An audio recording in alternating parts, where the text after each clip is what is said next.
উত্থান প্রবোধিনী একাদশী ব্রত মাহাত্ম্য। কার্তিক মাসের শুক্ল পক্ষের একাদশীর মাহাত্ম্য স্কন্দ পুরাণে ব্রহ্মা নারদ সংবাদে বর্ণিত আছে।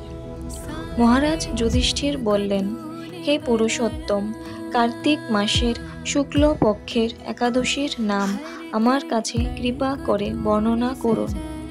ভগবান শ্রীকৃষ্ণ বললেন, হে রাজন, কার্তিক মাসের শুক্ল পক্ষের একাদশী উত্থান বা প্রবোধিনী নামে খ্যাত। প্রজাপতি ব্রহ্মা পূর্বে নারদের কাছে এই একাদশীর মহিমা কীর্তন করেছিলেন। এখন তুমি আমার কাছে সেই কথা শ্রবণ করো।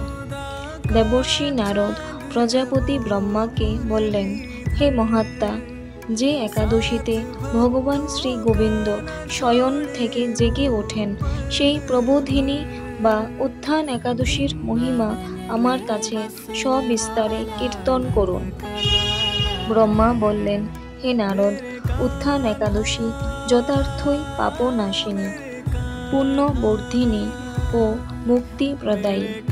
এই একাদশী ব্রত নিষ্ঠার সাথে পালন করলে 1000 অশ্বমেধ যজ্ঞ ও শত শত রাজসূয় যজ্ঞের ফল অনায়াসে লাভ হয়।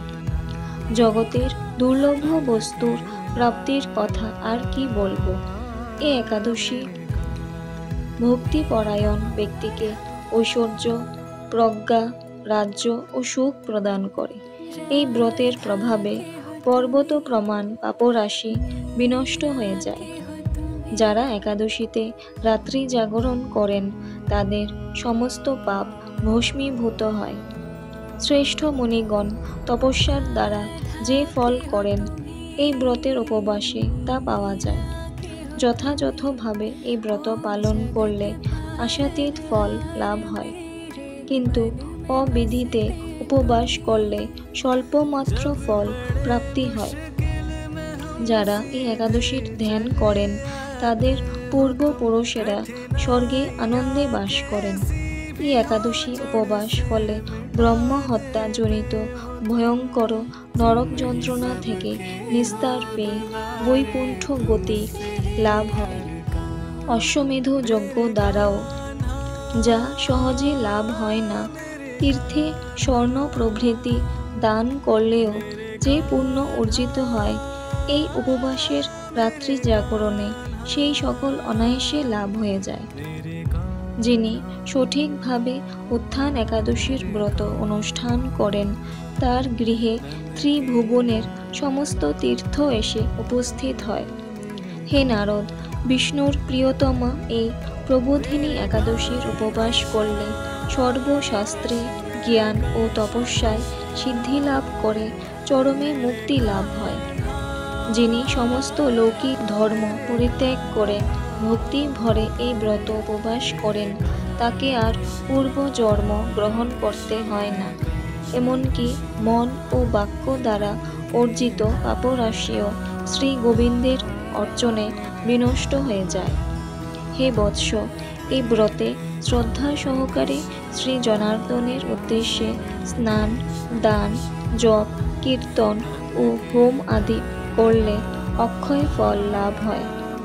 যারা উপবাস দিনে শ্রীহরির প্রতি ভক্তিভাবে দিন যাপন করেন তাদের পক্ষে জগতে দুর্লভ বলে আর কিছু নেই। চন্দ্র ও সূর্য গ্রহণে স্নান করলে যে পুণ্য হয়, এই উপবাসে রাত্রি জাগরণে তার সহস্রগুণ সুকৃতি লাভ হয়।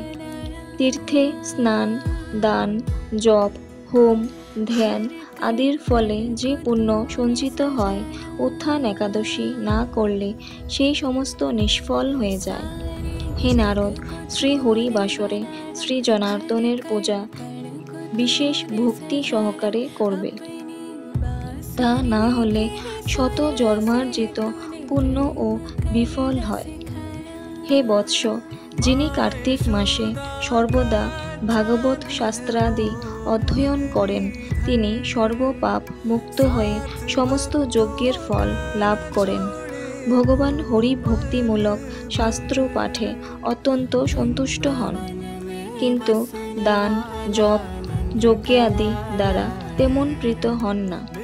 এই মাসে শ্রী বিষ্ণুর নাম, গুণ, রূপ, লীলা আদি শ্রবণ কীর্তন অথবা শ্রীমদ্ ভাগবত আদি শাস্ত্র গ্রন্থ পাঠের ফলে শত শত গোদানের ফল অচিরেই প্রাপ্ত হওয়া যায়।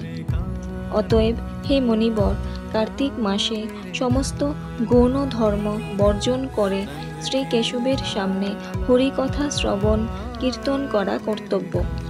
কোনো ব্যক্তি যদি ভক্তি সহকারে এই মাসে ভক্ত সঙ্গে হরিকথা শ্রবণ ও কীর্তন করেন, তবে তার শতকুল উদ্ধার প্রাপ্ত হন এবং হাজার হাজার দুগ্ধবতী গাভী দানের ফল অনায়াসে লাভ করেন।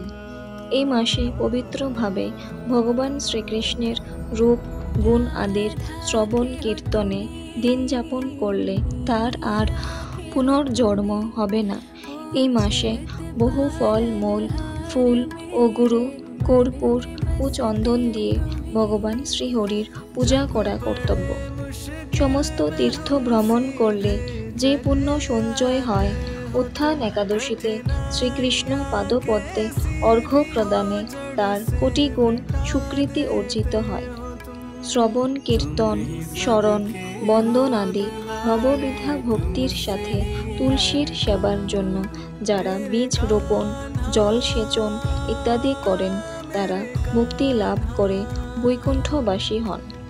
হে নারদ, সহস্র সুগন্ধি পুষ্পে দেবতার অর্চনে বা সহস্র সহস্র যজ্ঞ ও দানে যে ফল লাভ হয়, এই মাসের শ্রী হরিবাসরে একটি মাত্র তুলসী পাতা শ্রী ভগবানের চরণ কমলে অর্পণ করলে তার অনন্ত কোটি গুণ ফল লাভ হয়।